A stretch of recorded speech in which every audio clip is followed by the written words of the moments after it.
Apocalipse, ela significa revelação.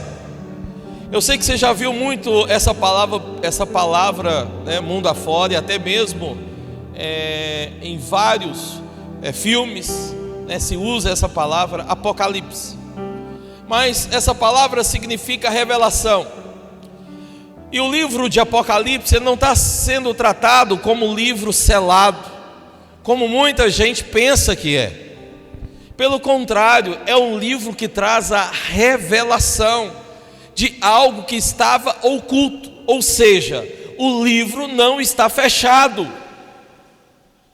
Você entendeu o que eu disse? Eu vou repetir. O livro não está fechado. Não é algo oculto. Não é mistério das misteriondas.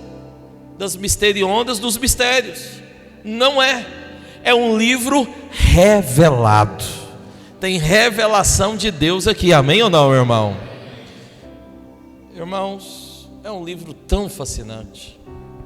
Eu não sei por que há tanto medo em tantas pessoas quando se trata ou se fala desse livro. Na verdade eu imagino, né? E também sei que é por uma ação até maligna, para tirar você da plenitude da palavra de Deus. Mas nesses dias, do nome de Jesus, você será inspirado a ler, a estudar, a ouvir. Amém ou não? A ouvir e ler a palavra de Deus. Não é um livro fechado, não é um livro misterioso, não é um livro que já foi aberto, é um livro que já está revelado, é um livro claro. Outra coisa que as pessoas pensam: ah, pastor, é muito difícil ler, é muito difícil entender. Não é. Hoje eu vou te provar. Nós vamos ler alguns versículos aqui, de vários capítulos de Apocalipse. Eu vou te provar que não é um livro difícil. É ilusão, isso é mito. Isso é o diabo tentando convencer você a não ler aquilo que é tão fundamental para a sua fé. Sabe, eu vou repetir o que eu falei semana passada. Apocalipse é a conclusão da história da redenção. A palavra de Deus não seria conclusa se esse livro não tivesse sido escrito. Assim como o livro de Gênesis é um livro onde as pessoas criam muita história, né? Onde o diabo cria muita coisa para que as pessoas não leem, não acreditem. Porque criam situações, porque no livro de Gênesis o diabo ali é apresentada a profecia que vai destruir o diabo. No livro de Apocalipse é a profecia se cumprindo e a destruição acontecendo. Há muita gente que tem medo porque Apocalipse fala de coisas futuras. Fala de coisas futuras, sim ou não, irmãos? Sim, mas são coisas futuras que você deveria saber e deveria não ficar com medo. Deveria ficar alegre, feliz em falar: opa, peraí, o rei está voltando. Tudo isso está me esperando, amém ou não? Mas as pessoas ficam com medo porque elas pensam que estão fora disso. Pois nesses dias eu quero trazer para você a luz da palavra de Deus, não para te dar medo, mas para gerar em você ânimo, motivação, para que você possa ansiar pela vinda do nosso Senhor Jesus. Amém, irmãos? Apocalipse ele foi escrito pelo apóstolo João. E nesse apóstolo eu vou parar um pouquinho aqui, porque nós precisamos saber um pouquinho sobre ele, entender um pouquinho sobre ele. Então ele foi escrito pelo apóstolo João. João é considerado como o discípulo amado de Jesus, né? O próprio João escreveu, além de Apocalipse, ele escreveu também o Evangelho de João e também as 3 cartas que tem no Novo Testamento, de 1ª, 2ª e 3ª a João. Foi o mesmo discípulo. João também, ele foi um homem do Senhor, aonde inúmeras vezes, muitas vezes mesmo, todos os imperadores e governantes da época tentaram o aprisionar. Vários imperadores romanos tentou de todas as formas matá-lo.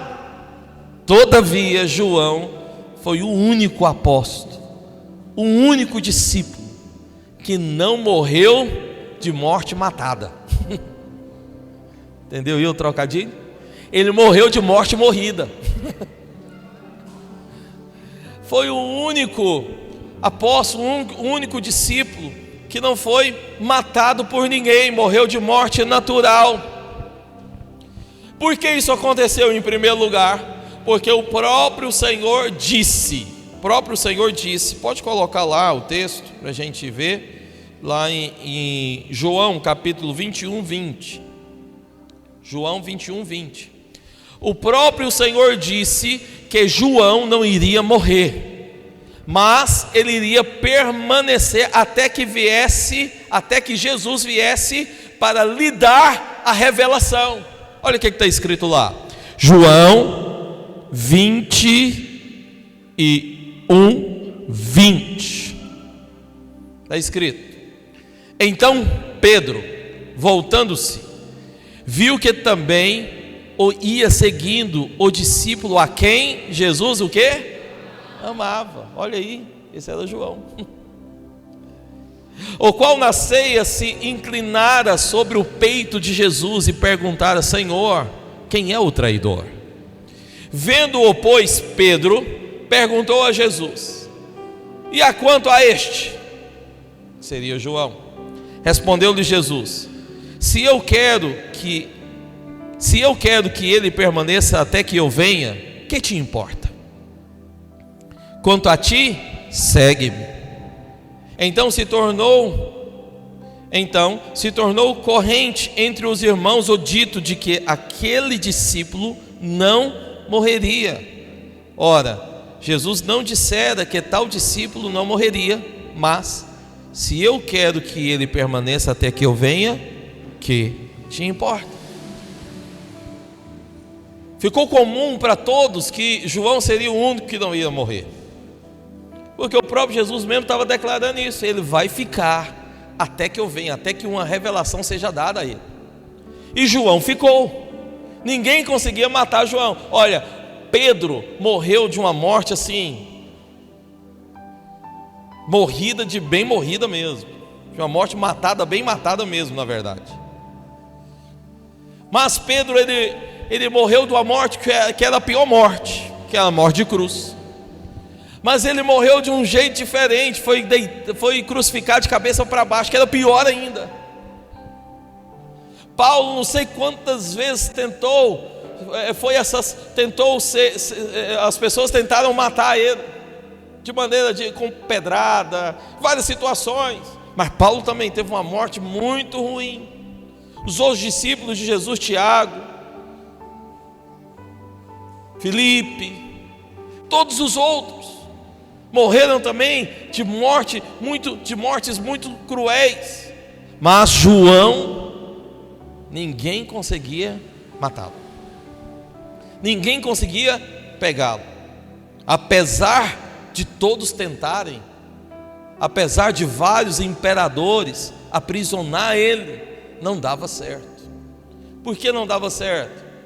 Olha, irmãos, João, a palavra de Deus, algumas histórias sobre ele, né, relata, e também há uma tradição que fala muito sobre ele, mas relata que João, quando ficou velho, ele frequentava uma igreja que era a igreja de Éfeso. Essa igreja de Éfeso fica na Turquia hoje, conhecida hoje como Turquia, mas já foi conhecida também como Ásia Menor. Mas João, ele frequentava essa igreja lá quando velho. E a palavra de Deus, e as tradições, as histórias relatam que João, ele sempre pregava a mesma coisa. Toda vez que dava oportunidade para ele, ele subia, pegava o microfone e dizia: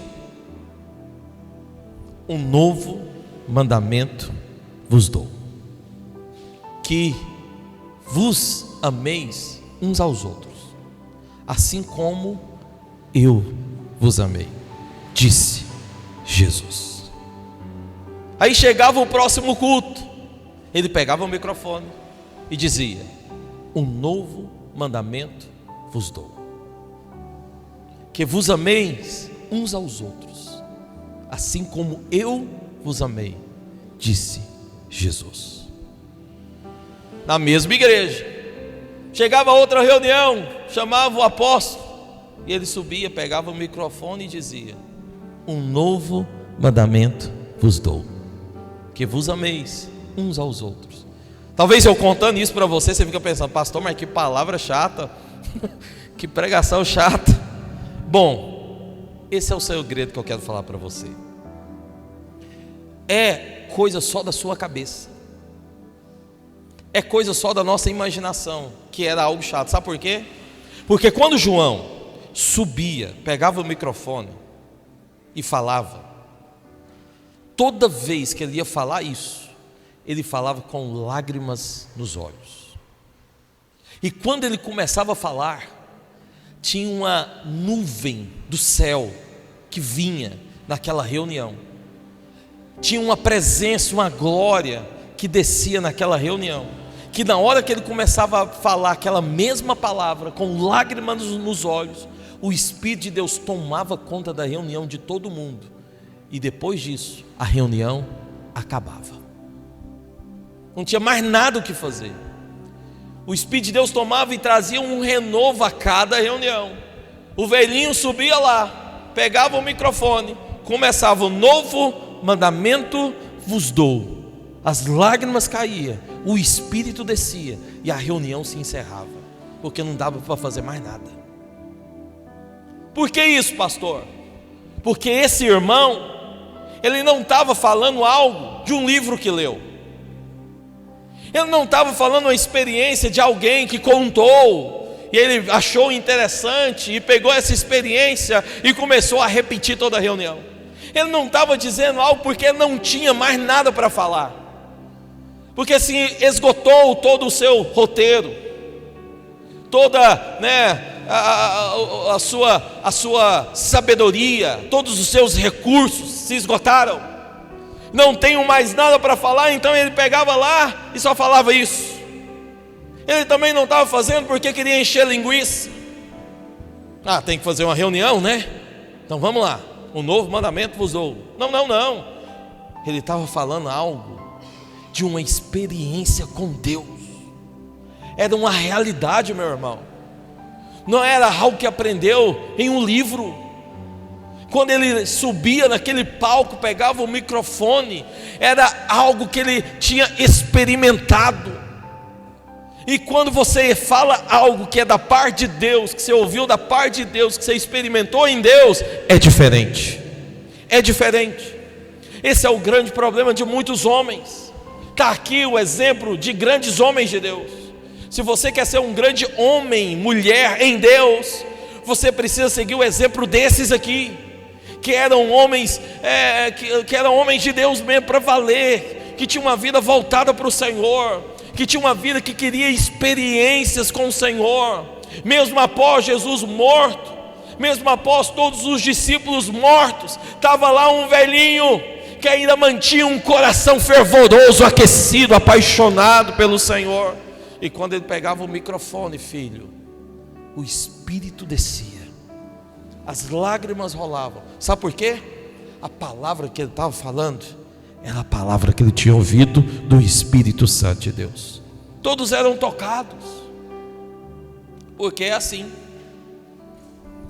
As ministrações que tocam não é ministração de uma mera letra.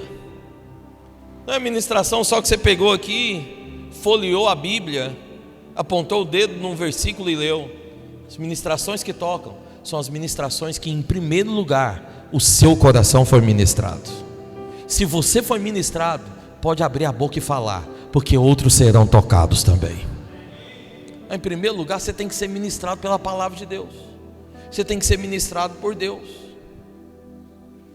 Hoje nós vivemos uma época onde as pessoas rejeitam a simplicidade da verdade da palavra de Deus. Por quê? Estão à procura de coisas misteriosas, estão à procura dos misteriondas, lamascaias salabacantas.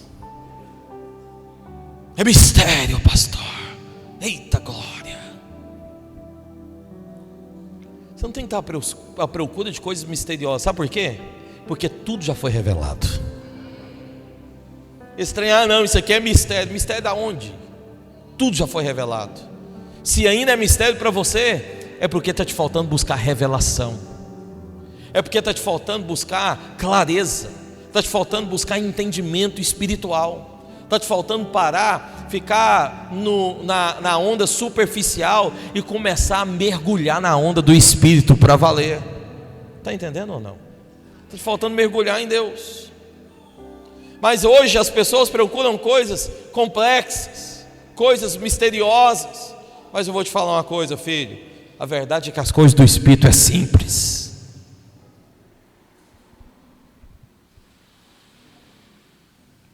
Sabe o que é bom no Espírito de Deus? É que no Espírito de Deus, com o Espírito de Deus, com as coisas de Deus, não adianta você ficar só com teorias. Com as coisas em Deus, o que vale mesmo é a experiência. Você precisa experimentar. Cutuca seu irmão e fala para ele: meu irmão, você tem que experimentar. Era difícil resistir, ficar perto de João, porque aonde João chegava, ele era o discípulo amado, e aonde ele chegava, sabe o que ele fazia? Ele pregava. Onde colocava ele pregava.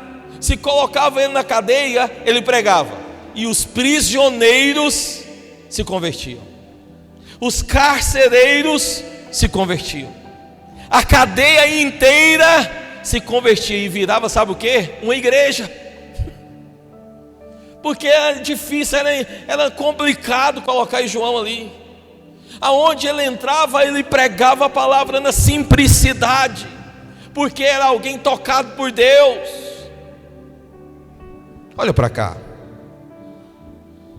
Eu sei que você acha que para ser um mensageiro da palavra de Deus, você tem que ser estudado, você tem que ter os textos decorados, né? Você tem que ter toda a Bíblia lida, um curso específico. Tira esse mito da sua cabeça, filho. Para você falar a palavra de Deus, você só precisa experimentar dessa palavra de maneira simples, do jeito que você sabe. É só abrir a boca e falar. Se você experimentou algo em Deus, fala do que você experimentou, porque é o que você experimentou que vai tocar a vida das pessoas também. É esse Espírito que moveu em você que vai mover na vida das pessoas também. Amém ou não, meu irmão? Quantos foi aqui no encontro e experimentou algo de Deus no encontro? Fala, dê o testemunho. Ah, pastor, mas eu não sei o versículo. Tudo bem, fala para a pessoa: eu não sei o versículo, mas eu sei que Deus tocou na minha vida, eu experimentei, é real. Ele quer tocar na sua também. Era o que o João fazia. Olha, você não vê a pregação de João nada complexo. Você não vê João falando de nada sério. Ele só falava uma coisa: um mandamento vos dou, que ameis uns aos outros, assim como eu vos amei, disse Jesus. Por que as pessoas se convertiam? Porque ele tinha a realidade do amor de Deus dentro do coração dele. É o que você precisa ter também. Realidade de Cristo, realidade da palavra, realidade do amor. Amém? Está claro? Saia, fala para os seus vizinhos, parentes, amigos, no seu local de trabalho. O que eu te indico hoje? Para de ser tímido, filho. Para com essa timidez. Pelo contrário, sabe o que você deveria fazer? Sair daqui todo domingo, passar a semana inteira batendo no peito, falando: eu sou crente, sou servo do Deus Altíssimo. O mesmo Deus que mudou minha vida vai mudar a sua também. Amém ou não? Só isso, nada demais.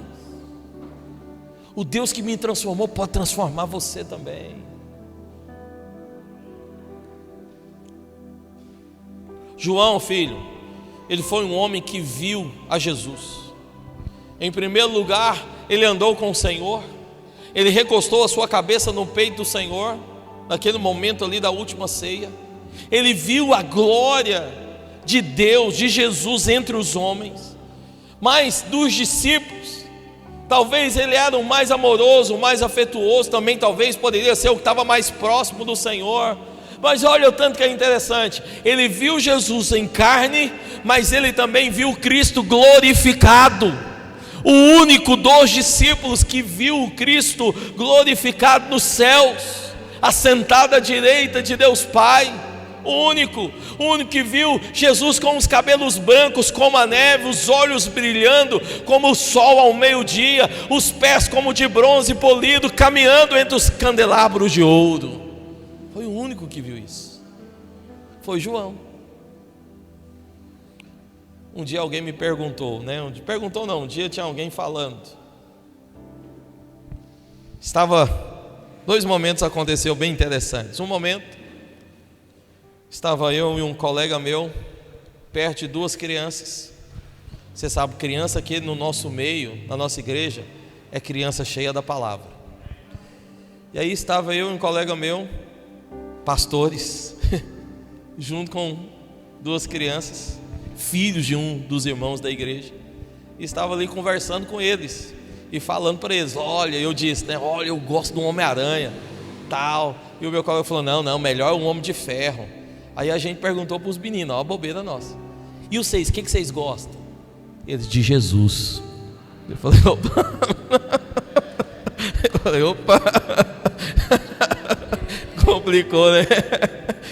Receba.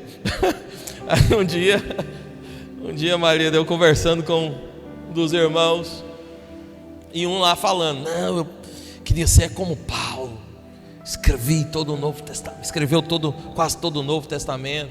Outro disse: não, melhor é ser como Pedro, ousado e tal. Mas teve outro que disse algo que eu achei interessante. Ele falou: melhor mesmo é ser João, discípulo amado, que viu Jesus de todas as maneiras, inclusive sentado no céu diante do trono de Deus.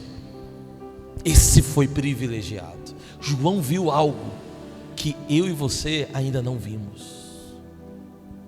João presenciou algo que nenhum dos outros irmãos seus de discipulado presenciaram. Mas por que isso, pastor? Por que isso? Porque ele entendeu algo que todos os outros talvez não tinham entendido ainda, mas que eu e você precisam entender. Ele entendeu uma única coisa, simples. Você sabe o que é? Pergunta para o seu vizinho: você sabe o que João entendeu que foi tão simples? Você sabe? Ele entendeu uma coisa muito simples. Ele entendeu o seguinte: eu sou amado. Só isso, só isso. Essa revelação precisa tomar conta do seu coração, filho. Porque ele entendeu que ele era amado, ele viu Cristo de todos os jeitos. Porque ele entendeu que ele era amado, ele deitou a cabeça no peito de Jesus. Porque ele entendeu que ele era amado, ele era o discípulo mais próximo de Jesus. Porque ele entendeu que ele era amado, ele não morreu de morte matada, morreu de morte natural. Porque ele entendeu que era amado, ele teve simplesmente a maior revelação de todos os tempos, todas as eras, a revelação de tudo que iria acontecer, de toda a conclusão da história, a revelação do Cristo glorificado. Só por um pontinho, entendeu que era amado. Olha dentro da biloca preta desse irmão, fala para ele: meu irmão, o Pai ama você. Olha para ele e fala: meu irmão, Jesus ama você. Fala para ele: você é amado. Você tem que entender isso na prática. Sabe o que é entender que nós somos amados? É no dia da dificuldade, você olhar para o céu e falar: não vai acontecer nada comigo, porque eu sou amado. É no dia que você está sozinho, no dia da solidão, você olhar para o céu e falar: eu não fui abandonado, eu não estou sozinho, porque eu sou amado. É no dia da dificuldade que tudo te estressa, você olhar para o céu e falar: eu não vou viver estressado, porque eu sou amado. É no dia que você achar que tudo está dando errado, é você olhar para Deus e falar: agora tudo vai dar certo, mesmo que tudo agora esteja dando errado, porque eu sou amado. É você se alegrar no dia da tristeza, no dia às vezes do abatimento, e abrir o sorriso nos lábios, no rosto, porque eu sou amado. Essa é a experiência, você precisa ter isso. Sabe o que vai fazer de você uma vida forte, vitoriosa no Senhor? É o dia que você entender que você é amado. Nada, nenhuma circunstância pode alterar o amor de Deus por você.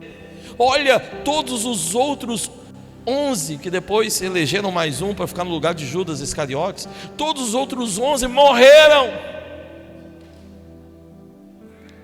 junto com Paulo também, que nem era discípulo de Jesus, era discípulo do Espírito, morreram, e outros que vieram morreram, outros crentes que apareceram, que nós vamos estudar aqui, morreram. João ficou. Talvez ele poderia pensar: por que todo mundo morreu? Nossa, está tão perigoso pregar o Evangelho, né? Talvez ele poderia pensar: nossa, é tão difícil viver essa vida, que vida complicada. Mas não, ele não pensava isso. Sabe por que João não pensava isso? Porque não tinha complicação nenhuma, não tinha dificuldade nenhuma. Quando você sabe que é amado, quando você sabe que é amado, filho, você passa por qualquer desafio, você anda em qualquer montanha, você atravessa qualquer montanha, você atravessa qualquer vale, você chega no seu objetivo, porque o amor de Deus te conduz lá, o amor de Deus te leva a passos verdejantes, amém? É o amor de Deus. Você precisa entender que você é amado. Há muita gente que vive uma vida de muita tristeza, mas por que ainda vive assim? Porque não entende que é amado. Olha, Apocalipse, ele foi o último livro a ser escrito, o último livro a ser escrito, o último livro do Novo Testamento. Por volta aí do ano 95, mais ou menos, depois de Cristo, quando todos os apóstolos já haviam morrido, João escreveu. Onde João escreveu isso? Em uma ilha chamada Ilha de Patmos. E por que João foi levado para lá? Porque qualquer lugar que colocava João virava igreja, as pessoas se convertiam, o amor de Deus fluía. E aí eles acharam uma solução. Qual solução? Vamos isolar esse cara na ilha, porque isolando ele lá não vai dar mais trabalho. Aí na hora que isolou o cara, ele escreve o último livro da Bíblia, a maior revelação de todos os tempos. Jesus desce naquela ilha. O céu desceu. Se o céu não desceu, ele subiu. Já viu aquela música? Se acontecer um barulho perto de você, é o anjo chegando. Não, o bom é o coro. Tem anjos voando no meio do povo em cima, está subindo e descendo. Não sei se a igreja subiu ou se o céu desceu. Então é o que aconteceu com João. Ninguém sabe se foi ele que subiu ou se desceu, mas a gente sabe de uma coisa: Jesus se revelou para ele, Deus se revelou para ele. Ele viu Deus sentado no trono. Mano, isso é uma loucura. Aí achou que tinha acabado com João, isolando ele numa ilha. Mas na ilha ele não teve nada mais e nada menos do que a revelação do maior livro da Bíblia. O que mais? O que acontece aqui em Apocalipse? Então, depois de todo mundo morto, João escreve o livro. Qual foi os apóstolos que morreram? Pedro, Tiago, João, André, Filipe, Judas Iscariotes, Mateus, Tomé, Tiago, filho de Alfeu, Bartolomeu, Judas Tadeu e o Simão Zelote, conhecido como Zelote. Todos esses morreram, mas João ficou, foi para a ilha, escreveu o livro. Irmãos, e esse livro, que é tão fascinante, ele é construído da seguinte maneira. Primeira coisa, qualquer irmão novo na fé pode achar difícil. Olha para cá, presta atenção aqui. Já estou terminando, mas presta atenção. Qualquer irmão novo na fé pode achar difícil ler o livro, porque o livro é cheio de símbolos, muitos símbolos. E aí pode achar que é difícil compreensão. Mas hoje eu vou provar para você aqui, versículo após versículo, que eu vou ler, que não é difícil, que não tem dificuldade nenhuma. É só um mito que muitos de nós aqui pensamos. Apocalipse também não é um livro, incompreensível, que é outra coisa também que muita gente pensa, porque tem muitos símbolos, e são mais de 30 símbolos. Pensa, é incompreensível ver esse livro, ler esse livro, mas não é. Outros livros, como Daniel e Zacarias, são livros muito parecidos com o Apocalipse. Então, tudo que você não encontra explicação em Apocalipse, você vai para Daniel e vai para Zacarias, a explicação vai estar lá. Então, vamos lá. Abra lá, eu vou te provar que não é complicado. O próprio livro de Apocalipse tem símbolos e os próprios símbolos se explicam. Abre lá então em Apocalipse capítulo 1, versículo 12. 12 e 13. Vamos ler juntos? Bem forte, para você entender o texto. Vamos lá? 1, 2, 3.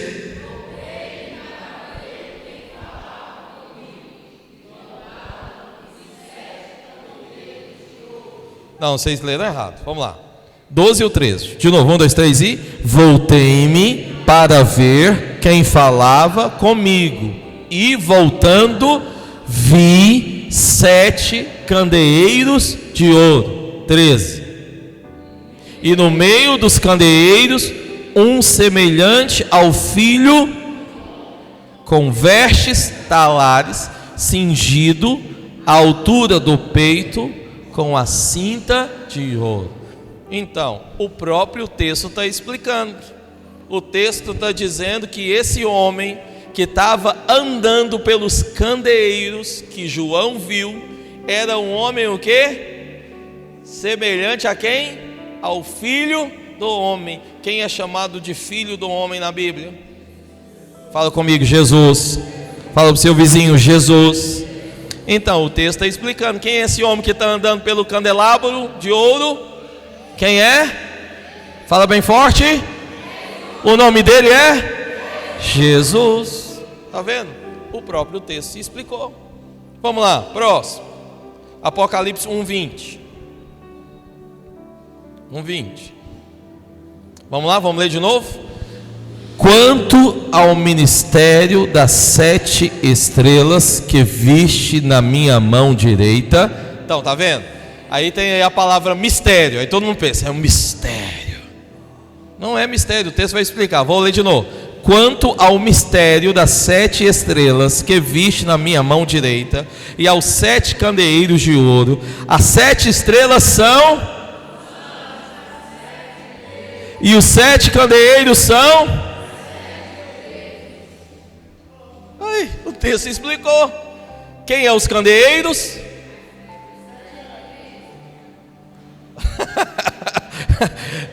Quem é os candeeiros? 7 igrejas. Os candeeiros. Os candeeiros é quem? Gente, olha o texto lá no finalzinho, ó. As 7 igrejas.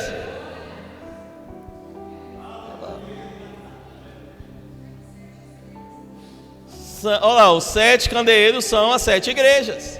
As 7 estrelas são quem? Os anjos das 7 igrejas. Já explicou. Quem é o anjo das 7 igrejas? Os pastores, os líderes, os mensageiros da palavra. Precisamente deveria ser os pastores, né? Mas em alguns lugares não é. Mas deveria. Aleluia. Deveria ser os pastores, então. O texto está explicando. Outro texto, Apocalipse 4:5. Vamos lá, essa o Danilo vai responder para nós. Apocalipse 4:5. Colocou? Tá dizendo o quê? Vamos lá. Do trono saem relâmpagos, vozes e trovões, e diante do trono ardem, que são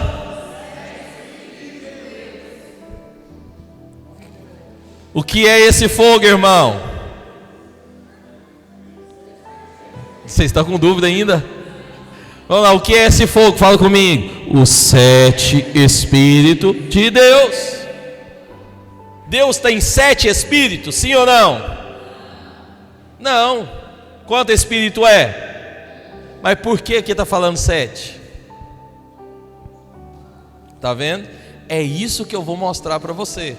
Quando? Daqui a pouco. Mas não vai ser hoje, vai ser no próximo culto. Que eu vou falar para você sobre o significado dos números na Bíblia. Cada número tem um significado. Na Bíblia tem número de 1 a 12. E de 1 a 12 tem um significado. Quando você entende o significado dos números, você também vai entender todos os textos de Apocalipse. Está vendo? É fácil ou não é? Sim ou não, irmãos? Sim, é fácil. Fala que sim, pelo amor de Deus. Então, o símbolo, irmão, é uma representação. Na maioria das vezes, esse símbolo está ligado a uma metáfora, ou alguma coisa que está representando ele. Vou te dar um exemplo. O cordeiro na Bíblia é um símbolo de quem? De Jesus. Amém? Mas Jesus, ele é literalmente um cordeiro? Sim ou não? Não. Mas toda vez que fala cordeiro, está apontando para quem? Jesus. O que mais? O Espírito Santo. O Espírito Santo, ele pode ser simbolizado pelo fogo, pelo óleo e pela pomba. Mas eu te pergunto, fogo, óleo e pomba é o Espírito Santo? Sim ou não? Não, mas isso é um símbolo do Espírito, amém? Está claro isso? Então quando a Bíblia fala de óleo, pombo e fogo, está apontando para quem? Para o Espírito Santo de Deus. Ficou claro ou não, irmãos? Então todos os símbolos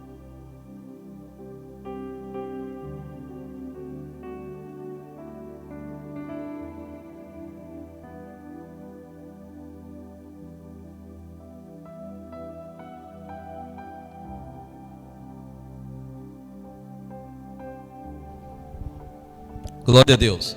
Todos os símbolos que estão em Apocalipse, todos são explicados na Bíblia.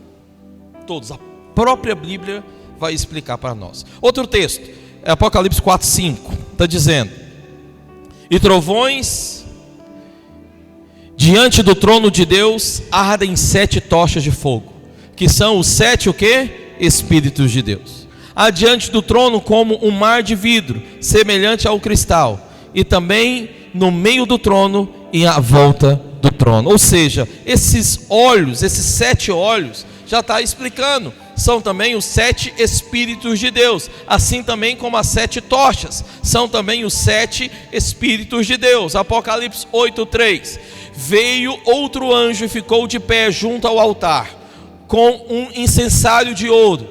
Foi-lhe dado muito incenso para oferecê-lo com as orações de todos os santos sobre o altar de ouro que se acha diante do trono. E eu te pergunto, esse incensário é o que? Esse incenso é o que? É as orações. Então aqui o texto já está dizendo, esse incenso é as orações. Capítulo 12, versículo 9. Esse nós vamos ler juntos. 12:9. O que diz lá? E foi expulso o grande dragão, a antiga serpente, que se chama o quê? Diabo e Satanás, o sedutor de todo o mundo. Sim, foi atirado para a terra, e com ele os seus anjos. Vou te perguntar, quem é a serpente e o dragão? O diabo ou Satanás, está vendo? O texto já está se explicando, amém ou não, irmãos? Último que eu vou ler com você, 17:12, Apocalipse 17:12. Os 10 chifres que viste são 10 reis, os quais ainda não receberam reino, mas recebem autoridade como reis, com a besta durante 1 hora. Os 10 chifres são quem? Olha lá no começo do texto, os 10 chifres são quem? Os 10 reis. Então o próprio texto já está dizendo. Olha, Apocalipse menciona também várias vezes a questão de uma roupa, né? A roupa de linho finíssimo, né? E essa roupa, esse símbolo dessa roupa está mencionado em quase todo o livro. Que significa o quê? O próprio texto também vai explicar. Se você ler mesmo lá Apocalipse capítulo 19, versículo 8, você vai ver que está explicando e está falando que esse linho finíssimo representa os atos de justiça. Então toda vez que aparecer no texto linho finíssimo, roupa branca, linho finíssimo, está falando de quê, irmãos? Atos de justiça. Fala comigo, linho finíssimo é atos de justiça. Está vendo? Então, não é uma roupa em si, é só uma representação. E para a gente encerrar, olha, o capítulo 1 de Apocalipse vai falar sobre a revelação de Cristo. No capítulo 3 de Apocalipse, 2 e 3, vai falar sobre as 7 igrejas. E o capítulo 4 até o capítulo 22 vai ser a conclusão de toda a história. Qual a história, pastor? A história da redenção que começou em Gênesis. Está vendo também que não é tão complicado assim? Dividi o livro para você em 3 momentos. Então, há também em Apocalipse, aqui que nós chamamos de os selos. Os 4 primeiros selos vai falar da história de Cristo, a ascensão de Cristo e a sua volta. O 4º selo vai falar dos 4 cavaleiros. Um representa a pregação ou o falso evangelho. O outro representa a guerra, o outro representa a fome e o outro representa a morte. O próprio texto explica. O 5º selo vai falar dos mártires, que também irão clamar a Deus por vingança. O 6º selo vai abranger a grande tribulação, que eu vou falar para você aqui. E os dias do derramamento da ira do Senhor. O 7º selo entra então a primeira ou as 7 trombetas. E as trombetas, elas vão falar, as 4 primeiras vão falar do julgamento de Deus que vai haver na terra, no mar, no rio, no sol, na lua e nas estrelas. Depois a 6ª trombeta vai falar da grande tribulação. A 7ª trombeta vai entrar as 7 taças. É a parte mais complexa do livro. É a 7ª trombeta, porque também é a última, porque aqui vai estar incluído toda a grande tribulação, o seu momento final, e também vai estar incluído a eternidade. E aqui encerra o livro. Olha para você ver. Está vendo que não é bicho de 7 cabeças? Mas tem 7 selos, 7 trombetas e 7 taças. Mas não é um bicho de 7 cabeças. Serão dias onde Deus vai falar com você, transformar a sua vida, mudar a sua história. Amém? Gostaria que você se colocasse de pé. Glória a Deus.